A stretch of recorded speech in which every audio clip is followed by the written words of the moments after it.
لیکن پھر ہوتا کیا ہے, جیسے آپ کو پتا ہے کہ زیادہ عرصہ نہیں ہوا, یہاں پنجاب گورنمنٹ نے شروع کیا تھا, آئی جی جو ہے موجودہ اس وقت ہے ڈاکٹر عثمان انور صاحب, یہ میرا خیال ہے کہ 1.5-2 سال پہلے کی بات ہے کہ جب انہوں نے کہا تھا کہ ہم یہاں آپریشن شروع کر رہے ہیں, اور پھر یہ ہے کہ بڑی قوم کو نوید سنائی تھی کہ جناب یہ آپریشن اس وقت بڑا کامیاب جو ہے ہو جائے گا, اور پھر ہم ان کو کلا کما کر دیں گے, انہیں چھوڑیں گے نہیں, ان کا کچھ نہیں بچے گا اور سارے ختم کر دیں.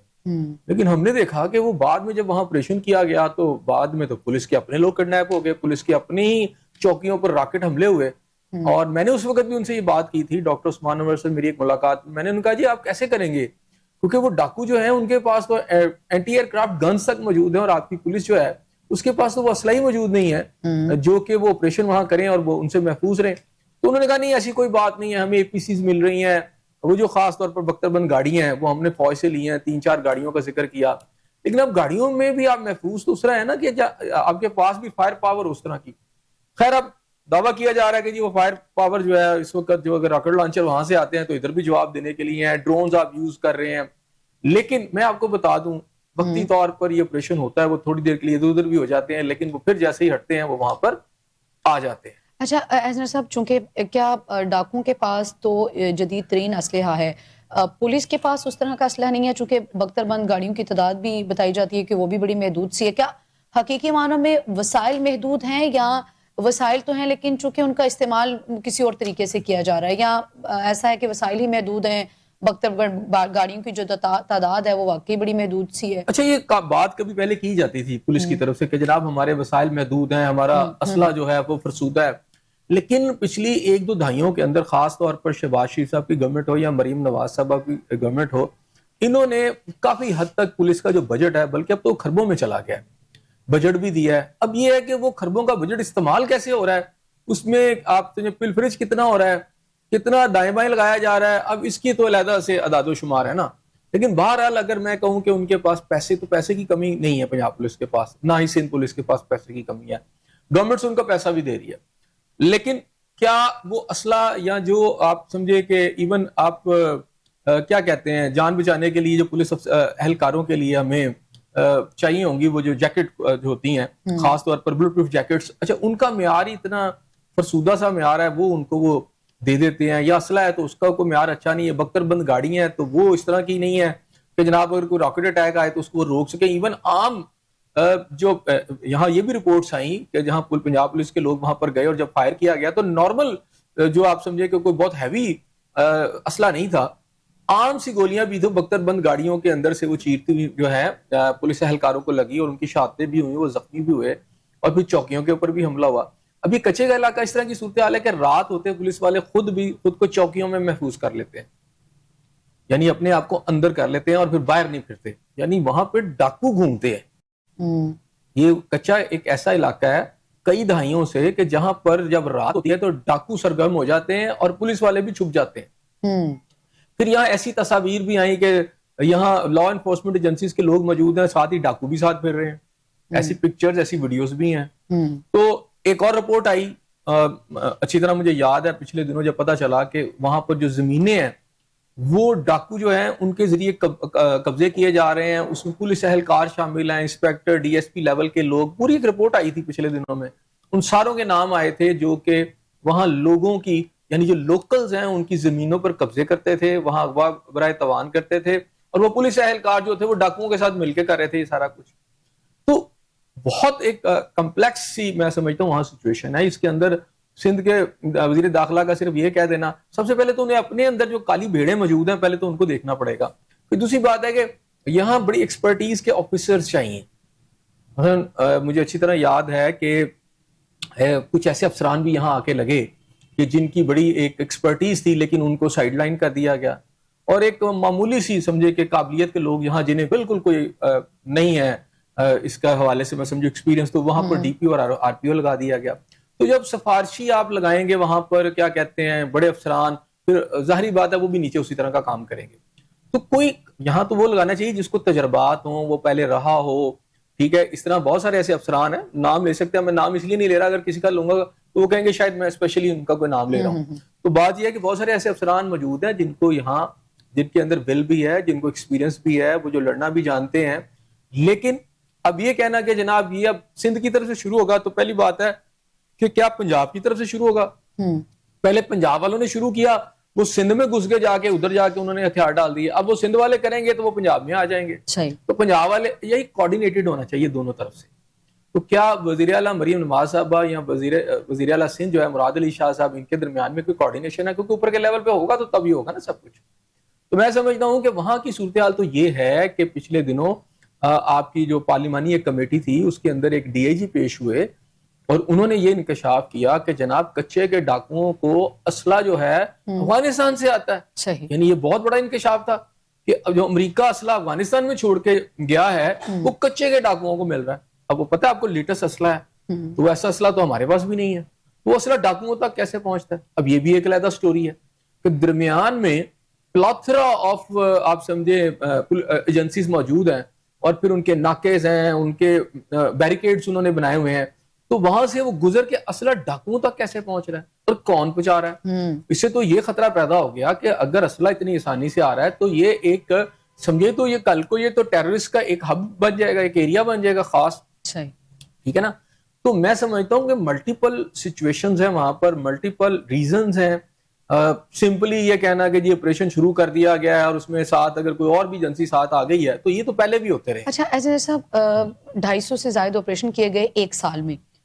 کندکوٹ اور کشمور کا جو علاقہ ہے اس میں جو ہے وہ 400 سے زائد افراد کو انہوں نے اغوا بھی کیا، پھر 250 سے زائد جو ہے وہ آپریشن بھی کیے گئے. لیکن وہی بات کہ پھر سندھ حکومت کے بلند بانگ دعوے کہ جی آپریشنز کر دیا گیا اب علاقہ کلیئر ہو جائے گا، لیکن پھر وہ وعدے کہاں، وہ جو اتنے دعوے ہیں گورنمنٹ کے وہ کہاں ہیں؟ آج بھی ان کی سٹیٹمنٹ بڑی واضح تھی کہ جو ڈاکو ہیں انہیں نیست و نابود کر دیں گے. تو اسی طرح کی ملتی جلتی سٹیٹمنٹس ہیں، وہ اس سے قبل بھی ہمیں سننے کو اچھا اس طرح کے نعرے لگا کے نا یہ تعداد بھی بتا رہے ہیں کہ 250 آپریشنز آپ کچے کے علاقوں میں ایک سال میں کر چکے ہیں، پھر اس کے نتائج کہاں ہیں؟ 250 آپریشن کے اوپر آپ کو پتا کتنا بجٹ لگا ہوگا؟ پہلے تو ذرا بجٹ سے نکالے نا. اچھا اس آپریشن کے نام کے اوپر ظاہری بات ہے عوام کو تو چاہیے، لیکن ان آپریشنز کے نام کے اوپر پہلے ڈاکوؤں کو سندھ گورنمنٹ نے وہاں سے نکال دیا. ہاں جی دیکھیں ٹیکنیکل کام کیسا زبردست ہے. اور جتنے بھی ڈاکو تھے جو وہاں مطلوب تھے ان کو ریڈ کارپٹ دیا گیا، ان کو عام معافی کا اعلان کر دیا گیا، یعنی انہیں عام معافی دے دی ہے اور ان کو سوسائٹی میں شامل کر دیا گیا کہ جی انہوں نے ہتھیار پھینک دیے ہیں، یہ سوسائٹی میں شامل ہے، ان سے کوئی پوچھ گچھ نہیں ہے، ان کے آگے بچوں کو ان کو جو ہے نا ہم تعلیم بھی دیں گے. اور اس طرح کی باتیں کر کر آپ نے ایک بہت بڑی گیم کی اور وہی سارے ڈاکو جو وہ تو بچ کے ادھر نکل گئے، جو سندھ والے تھے وہ تو نکل گئے سارے. اچھا جی اب آپ نے آپریشن کرنا ہے، کچھ علاقے وہ خالی کرا لیں گے. اب دیکھنا یہ بھی نا کہ سندھ کا کتنا علاقہ کچے کا ہے، وہ اتنا زیادہ نہیں ہے، پنجاب کا بھی بہت زیادہ علاقہ جو ہے سمجھے کہ یہاں پر موجود ہے. تو اب پھر وہی بات آ جاتی ہے کہ دونوں صوبے ہیں، اب دو صوبوں کے اندر کتنی کوارڈینیٹڈ ایفرٹس ہو رہی ہیں. اور دوسری بات ہے کہ اس طرح کے دعوے کر کے تو میں نے آپ نے کہا کہ 250 کامیاب آپریشن جو ہے ان کی کامیابی کا آپ اندازہ لگا لیں کہ جہاں آپ یہ کہہ رہے ہیں کہ ہم ڈاکوؤں کو نہیں چھوڑیں گے، یعنی ان کے اوپر ایک فیئر آپ پیدا کر دیں گے، تو فیئر تو آپ کے اوپر اپنے ہے. جہاں پر جس علاقے کے اندر چوکیاں اور تھانوں کے اندر شام ہوتے ہی پولیس خود یعنی محبوس ہو جائے قسم کی، چھپ جائے اور باہر نہ نکلے اس خوف سے کہ ڈاکو نہ مار دیں، تو آج بھی کچے میں یہ صورتحال موجود ہے. عام آدمی کو تو چھوڑے نا، وہ تو ٹارگٹ بن نہیں جاتا ہے. جہاں آپ کے سیکورٹی ایجنسیز کے لوگ، آپ کے پولیس کے لوگ اپنے دفاتر ہیں، اپنی عمارتیں ہیں، وہ بھی انہوں نے فورٹیفائڈ کی ہوئی ہیں، اسی طرح جیسے وہ قلعے ہیں، ٹھیک ہے نا، کوئی چھوٹا یا بڑا قلعہ اس میں خود کو محفوظ کر لیں اور رات کو شام کو ہوتے نکلے ہی نہ باہر، ٹھیک ہے. تو پھر وہاں آپ سیکورٹی اور لا انفورسمنٹ کی آپ جو ہے جو صورتحال ہے وہ آپ کے سامنے ہے. پچھلے دنوں ڈرونز کا بڑا کہا گیا جی، ڈرونز وہاں یوز کیے گئے، لیٹسٹ ٹیکنالوجی آپ یوز کریں، لیکن میں نے پھر آپ سے کہا ول سب سے امپورٹنٹ بات ہے ول. اور دوسری بات یہ ہے کہ اگر یہ تو آئی واش کرنے ہیں آپ نے اس طرح کے آپریشن، جس طرح کے ماضی میں 250 آپریشن اور اس سے پیچھے چلے جائیں تو اور سینکڑوں آپریشن، تو اگر اس طرح کے آپریشن کرنے ہیں تو ان میں سے ایک اور ایڈ ہو جائے گا، لیکن افادیت نہیں نظر آئے گی. کچھ عرصہ گزرے گا. اس سے پہلے آپ کو پتا ہے کہ وہاں پچھلے 1-2 سال پہلے ایک بڑے مشہور وہاں پہ ڈاکو تھے، ان سے انہوں نے وعدہ بھی کیا، بہرحال وہ کشتیوں میں بیٹھ کے ہم ان کو جاتے دیکھا، لیکن اس کے بعد پھر اتنے ڈاکو اور آ گئے. تو وہاں ایک قسم کا آپ اس کچے کے علاقے کو ڈیولپ کیوں نہیں کرتے؟ وہاں بنائے نا سڑکیں. چونکہ ڈیولپمنٹ کے حوالے سے ایسا صاحب ایک عرصہ ایک قبل ہی جو ہے وہ اس کے 1-2 کلومیٹر کے فاصلے پہ پولیس چوکیاں بھی بنائی گئی. اب المیہ یہ ہے کہ پولیس چوکیوں میں جو پولیس اہلکار تعینات کیے گئے، اب اس میں بھی تو کروڑ روپیہ خرچ ہوا ہی ہوگا، جو تعینات کیے گئے یہ تھا کہ جی وہاں پہ پولیس اہلکار 7 سے 8 ایک ایک چوکی پہ تعینات کر دیے. اب وہ جو ڈاکو حملہ کرتے تھے وہ 20-25 کی تعداد میں کرتے تھے، تب بھی تو آپ کی ایک اسٹریٹجی ہونی چاہیے نا. میں نے کہا یہ کچے کا علاقہ ہے، کیا آپ کی گورنمنٹ نے اس کو کیا سوچا کبھی بیٹھ کے کہ ہم اس پورے علاقے کو ڈیولپ کر دیں، یہاں روڈز نیٹ ورک ہو، ٹھیک ہے، یہاں اسکول ہو، یہاں یونیورسٹیز ہوں، تاکہ یہ علاقہ اتنا ڈیولپ ہو جائے کہ وہاں ڈاکوؤں کی رہنے کی جگہ ہی نہ رہے. وہ تو آپ نے کبھی کیا ہی نہیں. بلکہ میرا خیال ہے کہ وڈیرے جو اپنے سیاسی مخالفین کو ختم کرتے ہیں یا ان کا یہ سارا نیٹ ورک یہ جو ڈاکو چلا رہے ہوتے ہیں اس کے ساتھ وہ سرپرستی کرتے ہیں سندھ کے اندر، وہ گورنمنٹ کے اندر ہوتے ہیں، ان کو ان آپریشنز کا بھی پہلے پتہ چل جاتا ہے کہ کیا پلان ہو رہا ہے اور کہاں پر یہ آپریشن ہونا ہے. میرا خیال ہے کہ یہ سمپلی کہ جی ہم ختم کر دیں گے، اچھا یہ نعرے دعوے ہیں، آپ چند ماہ کے بعد دیکھیں گے پھر کوئی بڑی واردات ہوگی. ایسا صاحب چونکہ یہ جو کچے کا علاقہ ہے یہ ڈاکوؤں کا بڑی محفوظ ترین پناہ گاہ ہے، اور کوئی دن ایسا نہیں گزرا تھا جب وہاں پہ چوری، اغوا، تشدد یا اس طرح کے حادثہ جو ہے وہ نہیں رونما ہوتی. کیا سمجھے پھر اگر آپ نے بھی کہہ دیا کہ وسائل بھی ہیں، سارا کچھ ہے، کیا وہاں پہ ریاست کے رٹ کمزور ہے؟ رٹ ہے ہی نہیں. کمزور کیا مطلب؟ مثلا سرٹن ایریاز جو ہیں جہاں آپریشنز ہوئے ہیں یہ شروع سے ہی کہیں کر آ کے آ جاتے ہیں. اچھا اصل جو جہاں پر وہ ہیں وہاں تو یہ جاتے ہی نہیں، وہاں آپریشن کب ہوئے ہیں؟ اگر ریاست کی رٹ وہاں ہوتی تو وہاں ہم اسے کچے کا علاقہ کہتے ہیں. یہ کون سا ایسا علاقہ غیر ہے یعنی قبائلی علاقہ ہے تو آپ کہیں جی افغانستان کا بارڈر لگتا ہے؟ یہ پاکستان کے اندر ہے اور ایک قسم کا ایک سینٹرل ایریا ہے، اس کے چاروں طرف پاکستان ہی ہے نا. یہ تو نہیں کہ سرحد کے دوسری طرف چلے جائیں گے تو افغانستان شروع ہو جائے گا. تو یہ پاکستان کا یہ ایریا ہے نا، اور پاکستان کا مین ایریا ہے. درائے سندھ کا ایک قسم کا ڈیلٹا کا یہ سارا ایریا ہے، اور سارے جو کچے کے ایریا جو ہے یہ تقریباً اسی میں سے گزر کے تو آپ کے باقی دریا بھی جاتے ہیں. تو اب یہ جو کچے کا ایریا ہے دریائی علاقہ ہے بیسیکلی، تو یہاں پر اگر آپ ڈیولپمنٹ کر سکتے تھے وقت کے ساتھ، آپ نے تو کبھی کچھ نہیں کیا. تو اس طرح کے آپریشن کر کے چلیں تھوڑی دیر کے لیے آپ کی واہ واہ ہو جاتی ہے، لیکن اس کا کوئی آپ کے نا لانگ رن کو فائدہ پہنچا. تو جو یہ خبریں جو آتی رہیں کہ کچے کے ڈاکو نے جو ہے وہ سرنڈر کر دیا، اس طرح کی نیوز بھی ہمیں سننے کو ملتی رہیں، تو کیا ان میں کوئی صداقت نہیں تھی یا واقعی اس وقت انہوں نے سرنڈر کیا اس کے بعد وہ مزید آ گئے؟ کوئی ایسی کوئی پالیسی نہیں تھی؟ ان کو پتہ ہی نہیں ہوتا، ان کو پتہ ہی نہیں ہوتا کب ہیں وہ، کہاں پہ ہیں. ابھی جو سرنڈر کیا ہے جنہوں نے وہ کچھ لوگ جو ہیں، تو یہ کیا خیال ہے کہ سندھ گورنمنٹ پہ ان کا اتنا اعتماد ہو گیا حدی طور پر ان کو وہاں سے بیل آؤٹ کیا گیا، ان کو ریسکیو کیا ہے. سندھ گورنمنٹ نے کچے کے ڈاکوؤں کو ریسکیو کر کے ان کی جان بچائی ہے جب پنجاب کی طرف سے کوپریشن ہونے لگا تھا. میں یہ سمجھتا ہوں کہ اس طرح کی چیزوں سے آئی واش کر کے پھر بعد میں آپ نے کہنا جی اب ہم وہاں پہ آپریشن، جو پہلے ہیں وہ جو جن کو سرنڈر کے نام پر آپ نے تحفظ دے دیا اور ان کو وہاں سے نکال دیا تھوڑے عرصے کے لیے، وہ پھر آ جائیں گے وہاں پہ.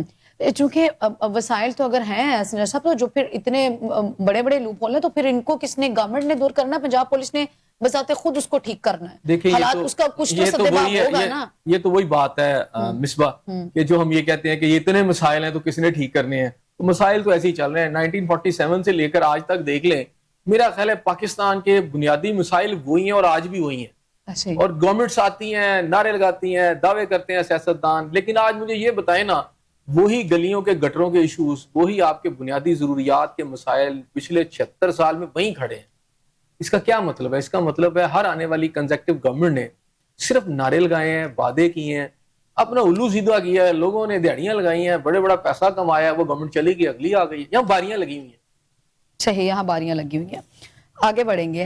سب چونکہ وزیر اعظم شہباز شریف کے حوالے سے یہ کیا سرائیاں کی جا رہی تھیں کہ شہباز شریف جو ہیں وہ سونا ہے، مگر اب سونے نہیں بلکہ ہیرے کی ضرورت آن پڑی ہے. اور اب کی اطلاعات یہ ہیں کہ کوئی ونڈر بوائے جو ہے وہ نہیں آ رہا، اور وزیر اعظم اور فیلڈ مارشل کے تعلقات جو ہیں وہ پرفیکٹ ہیں. کیا کہیں گے آپ؟ پہلے تو اس قیاس رائی کے حوالے سے بات کریں پھر اس کے بعد ادھر آ جائیں. دیکھیں میرا خیال ہے اس قیاس رائی میں بھی کچھ نہ کچھ صداقت تو ضرور ہے. اچھا اب یہ ہے کہ تعلقات بہت اچھے ہیں، چلیں جی بہت اچھے ہیں، اور زیادہ مزید اچھے ہوں، لیکن میں آپ کو ایک بات بتا دوں کہ ونڈر بوائے نے تو آنا ہے. اچھا، اس کی وجہ کیا ہے؟ اس کی وجہ یہ ہے کہ ملک کے اندر اب آپ کی اسٹیبلشمنٹ کو یہ سمجھ آ گئی ہے کہ یہ گورنمنٹ جو ہے یہ اکانومی بہتر نہیں کر سکتی. یعنی ایون فیلڈ مارشل صاحب خود جا رہے ہیں، ہر جگہ ایفرٹ کر رہے ہیں کہ ہمارے ملک کی اکانومی بہتر ہو جائے، جہاں بھی ان کا ایک اپنا کردار ہے مثبت وہ ادا کر رہے ہیں. لیکن جو گورنمنٹ ہے اس نے بری طرح مایوس کیا ہے. اس نے جیسے ایک دور میں اسٹیبلشمنٹ اور عمران خان صاحب کے بہت اچھے تعلقات تھے اپنے دور میں, تو جو وجہ ایک بنی جو دوری کی, اس کی ایک بڑی وجہ ملک کی اکانومی بھی تھی نا. رائٹ, نظام چلنا ہے, اداروں نے کی بجٹس ہیں, اداروں کی تنخواہیں ہیں, وہاں پہ سارا پورا نظام چلنا ہے. تو آپ کس طرح, جب اکانومی ٹھیک نہیں ہوگی تو آپ جنریٹ کریں گے تو ہوگا نا. تو جنریٹ آپ سے ہو نہیں رہا اور آپ قرضوں پہ چل رہے ہیں. مثلا تعلقات جتنے مرضی اچھے کر لیں, بات یہ ہے کہ یہ آپ کیسے لے کے ملک کو ٹھیک کریں گے. اب یہاں پہ صورتحال یہ ہے کہ یہاں ڈنگ ٹپاؤ پالیسی جو مجھے اب نظر آ رہی ہے کہ اسٹیبلشمنٹ کو بھی یہ سمجھ آ گئی ہے کہ یہ اکانومی بہتر نہیں کر سکتے, ٹھیک ہے. انہیں بھی پتا چل گیا ہے کہ ہم اپنی تمام ایفرٹس کے باوجود یہ نہیں کر سکے. اب دونوں طرف جو ہے, میرا خیال ہے کہ اب یہ ہے کہ چلو جتنی عرصہ ٹائم نکلتا ہے نکال لیں. اب یہ ٹائم کتنا عرصہ یہ نکال سکیں گے, یہ 6 ماہ نکالتے ہیں, یہ 1 سال نکالتے ہیں, یا آپ سمجھے کہ اس سے تھوڑا زیادہ نکال لیتے ہیں. یہ ڈنگ ٹپاؤ کی پالیسی آخر کب تک؟ نہیں وہی نا, اب ان کو بھی نہیں پتا کیونکہ اکانومی تو نہیں ٹھیک ہو رہی نا, اکانومی تو آپ کی نیچے جا رہی ہے.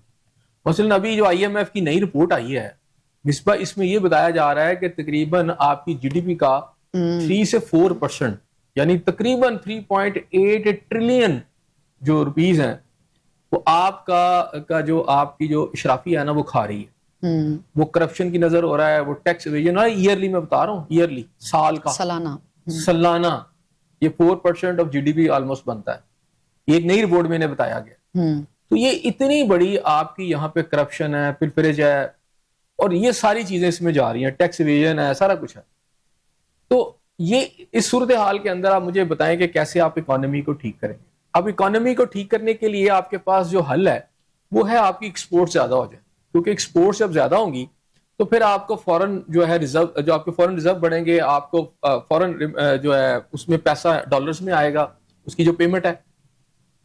اچھا, اب آپ کی اس وقت ٹوٹل جو آپ کی ایکسپورٹ ہے وہ تقریباً $32 بلین ہے, 32-33 کہہ لیں آپ, اور اس میں آپ کا تقریباً 17 جو بلین ڈالر ہے وہ آپ کا یہ جو گارمنٹس کا سارا سلسلہ, کپڑے کا, اور یہ جو بھی آپ ایکسپورٹ کرتے ہیں, 17 جو بلین ڈالر ہے, اور ٹوٹل ہے 32 بلین ڈالر.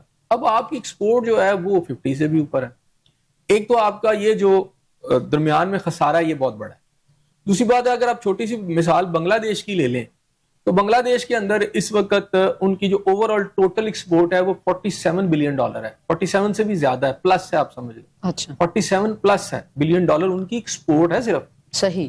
اور ان کی جو سٹچنگ کے ساتھ کرتے ہیں وہ بھی ہم سے زیادہ ہے بہت, وہ سٹچ کر کے ہم نے ویلیو ایڈڈ بھی نہ کر سکے. تو ایکسپورٹ ہماری ہے نہیں, یہ اگر ہے تو وہ بہت ایک نیچے پوائنٹ پر آ کر کھڑی ہے. مثلا آپ کے اوپر بلینز آف ڈالرز کا قرضہ ہے اور آپ کی ایکسپورٹ سے آپ نے کرنا ہے, آپ امپورٹ اس سے زیادہ کر رہے ہیں. یعنی اگر ایکسپورٹ سے آپ کچھ کما بھی رہے ہیں تو وہ آپ کا امپورٹ پہ واپس چلا جا رہا ہے, آپ کا جو بھی آپ نے ڈالر کمایا ہے وہ ڈالر واپس چلا گیا, بلکہ آپ کو اور دینے ہیں کیونکہ امپورٹ آپ سے کنٹرول نہیں ہو رہی. امپورٹ کیسے کنٹرول کریں گے جب آپ کی تمام اشیاء جو ہے جنریٹ ہوں گی پاکستان کے اندر, اس کی پروڈکشن پاکستان کے اندر ہوگی, تو پاکستان کے اندر ایکسپورٹ بڑھانے کے لیے آپ کو فیکٹریوں اور ملوں کی ضرورت ہے.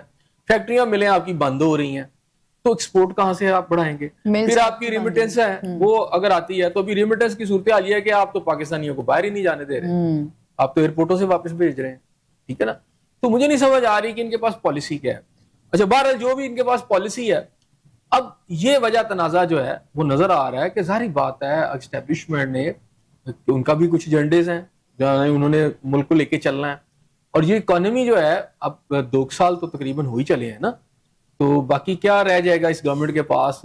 2 سال پچھلے بھی, آپ 16 ماہ کی گورنمنٹ پچھلی بھی لے لیں, تو آپ کی اکانومی جو ہے وہ چیخ کے اس وقت بتا رہی ہے کہ بھئی میں بیمار ہوں, مجھ سے نہیں چلا جا رہا. اکانومی آپ کی ویسے ہی تنزلی کا شکار ہے. ابھی آپ نے بھی کہا کہ ملز بھی آپ کی جو ہے وہ بند ہیں, تجارت آپ کی بڑھ کوئی نہیں رہی, سرمایہ کاری آپ کی نہیں ہو رہی, برآمدات آپ میں اضافہ کوئی نہیں ہو رہا. اتنے مشکل حالات ہیں, گورنمنٹ کیا کر رہی ہے؟ پھر اس کے بعد آپ نے کہا کہ اصل تنازعات کی وجہ بھی یہی ہے کہ آپ کی جو معیشت ہے وہ تنزلی کا شکار ہے. دیکھیں, گورنمنٹ نے ٹارگٹ کیا ہوا, ان کا جو مین ٹارگٹ ہے اس وقت میرا خیال ہے ایکسپورٹ بڑھانا نہیں ہے, باتیں ساری اپنی جگہ. انہوں نے PTI کو کارنر کیا ہوا, اپوزیشن کہ PTI تن کے رکھنا ہے جی, وہ انہوں نے تن کے رکھا ہوا ہے, یہ بات ٹھیک ہے. اب ان کی اس طرف توجہ ہوگی تو ہوگا نا. اب اس کے لیے جو سارا کچھ کرنا چاہیے, میں نے آپ سے کہا کہ کاسٹ آف پروڈکشن کم کرنی چاہیے. کاسٹ آف پروڈکشن کیا ہے؟ بجلی,